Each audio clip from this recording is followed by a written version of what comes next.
कुछ मत पूछो हमसे कि हमारी क्या कहानी है, हमारी पहचान ही इतनी कि हम तो हिंदुस्तानी हैं।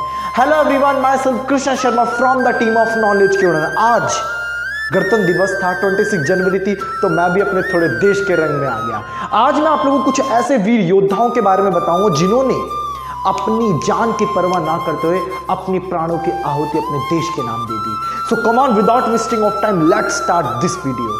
नंबर फर्स्ट मैं बात करना चाहूंगा विक्रम बत्रा की। कैप्टन विक्रम बत्रा कौन है? कैप्टन विक्रम बत्रा जिन्होंने कारगिल के वॉर में, इनको शेर शाह नाम से पुकारा जाता था, जिन्होंने अपनी कारगिल के वॉर में इन्होंने बड़ी वीरता के साथ प्रदर्शन किया और उसके बाद मरणोपरांत परमवीर चक्र से सम्मानित इनको किया गया। इनको थोड़ा डिटेल में जानते हैं। पालमपुर निवासी, पालमपुर में इनका जन्म हुआ। इनके फादर का नेम जीएल बत्रा और मदर का नेम कमलकांत बत्रा। दो बेटों के बाद दो बेटों का जन्म हुआ, दो जुड़वे बेटों का जन्म हुआ। एक का नाम लव रखा, एक का नाम कुश रखा, क्योंकि इनकी मदर को रामचरितमानस में बड़ी गहरी श्रद्धा थी। इसी के चलते उन्होंने अपने दोनों बेटों का नाम लव और कुश रख दिया। लव यानी विक्रम और कुश यानी विशाल। जो विक्रम बत्रा थे वो बचपन से अपने फादर से देश के प्रति बड़े इंस्पायर हो चुके थे। उन्होंने बचपन में ठान लिया था कि मुझे बड़े होकर कुछ अपने देश के लिए करना है, मुझे बड़े होके कुछ अपने देश के लिए करना है, मिट जाना है देश के लिए, मुझे अपने प्राणों की आहुति देनी है। वो बड़े इंस्पायर हो चुके थे अपने देश के लिए होते। अच्छा, जब वो स्कूल से जाते थे, स्कूल से घर की तरफ लौटते थे, अगर रास्ते में किसी मिलिट्री टीम को देख लेते थे, अगर वो परेड करते हुए किसी मिलिट्री टीम को देख लेते थे तो वो परेड करना शुरू कर देते थे, परेड करना शुरू कर देते थे। इसी चलते परिवार का सपोर्ट रहा। आगे चल के उनको सीडीएस की तैयारी में जब उनको भेजा गया, सीडीएस की जब उनकी तैयारी चल रही थी, तब इसी बीच उनको हांगकांग से मर्चेंट नेवी के लिए उनको ऑफर आया। मर्चेंट नेवी के लिए ऑफर आया कि आपको इतनी अच्छी सैलरी देंगे, आप हमारे साथ आ। लेकिन इनका क्या कहना था कि वो जिंदगी ही क्या जिसमें देशभक्ति ना हो, और वो मौत ही क्या जो तिरंगे में लिपटी ना हो। इन्होंने जो मर्चेंट नेवी का इनके पास ऑफर आया था हांगकांग से, इन्होंने इनको ठुकरा दिया था। उन्होंने बोला मैं देश का हूं और देश के लिए लड़ूंगा, किसी दूसरे देश के लिए नहीं लड़ूंगा, मैं अपने देश का हूं, अपने देश के लिए मरने मिटने वाला इंसान बनूंगा। तब इनको बाद में 1 जुलाई 1999 को जब कारगिल वॉर में इनको भेजा गया, तब उन्होंने हम्प और राखी नाम की जगह पे बड़ी वीरता के साथ प्रदर्शन देते हुए अपने इंडिया का, अपने भारत का विजय पताका लहराया। बाद में इनको प्रमोट करके कैप्टन बना दिया गया और कैप्टन बनाने के बाद इनकी टीम को जब एक और चोटी पर कब्जा करने के लिए भेजा गया, पॉइंट 5140 की चोटी पर इनको जब कब्जा करने के लिए भेजा गया, तब इनकी टीम ने बड़ी वीरता के साथ उस चोटी पर कब्जा किया। और कब्जा ही नहीं, बल्कि उस खुशी को ये दिल मांगे मोर कहकर रेडियो के माध्यम से पूरे भारत को बताया। लेकिन जब बात आई पॉइंट 4875 की चोटी को अपने कब्जे में करने की, ये इनकी टीम के लिए थोड़ी क्रिटिकल हुआ। क्यों?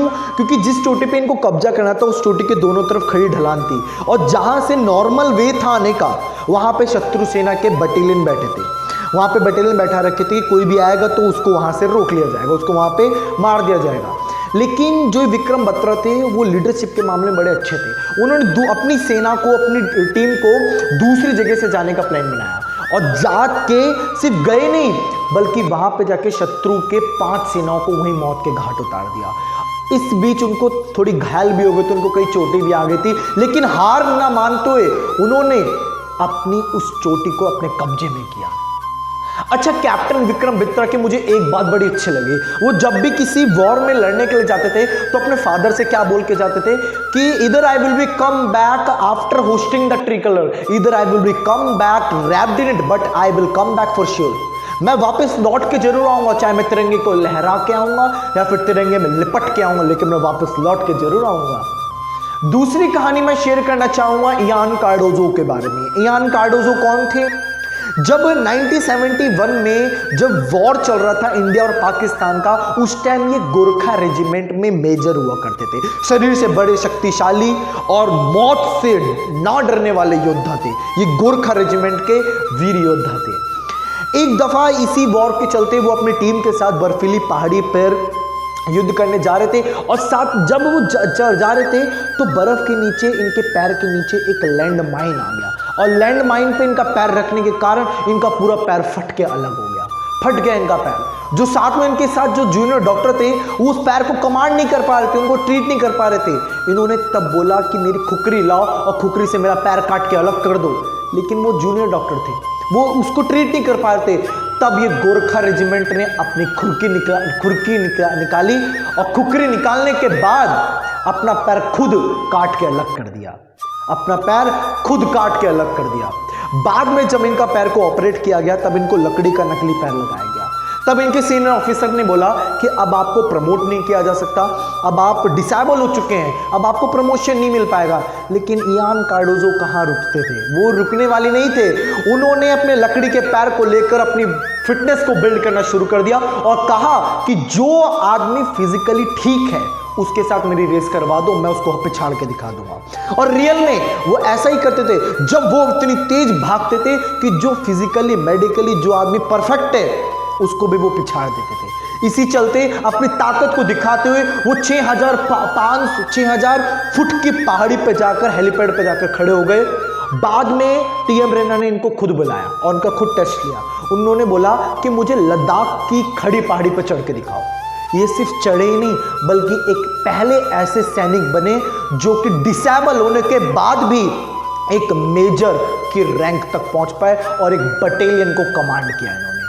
जनरल मैनिक का इसमें क्या कहना था, वो कहते थे if a man say he is not afraid of dying he is either lying or is Gorkha.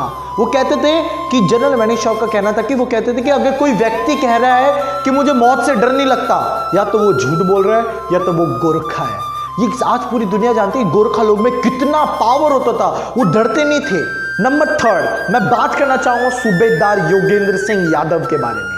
एक बात बड़ी अच्छी समझ है, उसको थोड़ा ध्यान से सुना। जब भारत में 18 साल के बाद बच्चा अपने मदर फादर से कार, बाइक और लाइसेंस की मांग करता है, फोन की मांग करता है, उस टाइम ये सूबेदार योगेंद्र सिंह यादव मात्र 19 साल की उम्र में ही परमवीर चक्र हासिल कर चुके थे। इनका परमवीर चक्र हासिल करने का कारण यह था जो टाइगर हिल, जो कारगिल वॉर में टाइगर हिल की जो क्रिटिकल लड़ाई हुई थी ना, उसमें इनका बहुत बड़ा योगदान रहा था। दरअसल टाइगर हिल को कब्जे में लेने के लिए सबसे बड़ी प्रॉब्लम यह हो रही थी क्योंकि मात्र एक ही रास्ता था जो कि सीधी पहाड़ी चढ़कर जाना था, क्योंकि दूसरी तरफ शत्रु ने जो प्लेन से रास्ता आ रहा था वहां पे अपने सोल्जर्स बैठा रखे थे कि कोई भी ऐसे चढ़ के आएगा तो उसको वहीं मार दिया करेंगे। लेकिन उन्होंने ये नहीं सोच रखा था कि कोई सीधी पहाड़ी से पीछे से भी आ सकता है।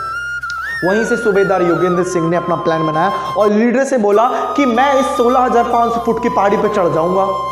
लीडर ने सोचा कि चढ़ पाएगा कि नहीं चढ़ पाएगा। इनके साथ कुछ वॉलंटियर गए और वॉलंटियर के साथ ये चढ़ते गए और कंफ्यूज करने के लिए 4 बजे दूसरी साइड से फायरिंग की गई।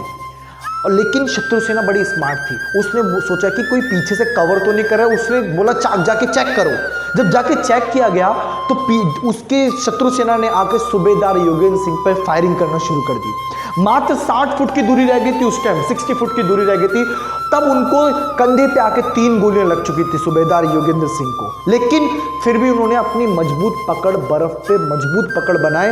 रात भर धीरे धीरे चढ़ते ना कि चढ़े बल्कि एक ग्रेनेड फेंक कर एक बंकर को खत्म कर दिया, दूसरे ग्रेनेड पे दूसरे बंकर को खत्म कर दिया। इतने में कुछ हमारी टुकड़ी आ गई, सेना उनका सपोर्ट मिला। दूसरे राउंड में ये लड़ाई शुरू हो गई और शुरू होने के बाद जब उनकी पूरी बॉडी में गोली एकदम लग चुकी थी, 16 गोलियां लग चुकी थी, उसके बाद उन्होंने बोला कि मौत आने से पहले शत्रु को मौत के घाट उतारूंगा, उसके बाद ही मौत अपनाऊंगा मैं। 15 इंची से लेकर मेरा सीना 56 इंच का हो जाता है जब एक भारतीय सैनिक के नाम से एक भारत का हिस्सा उसके नाम पर पड़ जाता है। जी हाँ, मैं बिल्कुल बात कर रहा हूं राइफलमैन जसवंत सिंह के बारे में। राइफलमैन जसवंत सिंह कौन थे? जब 1962 में जब भारत और चाइना की लड़ाई हुई थी उसमें इसने सबसे बड़ा योगदान दिया था।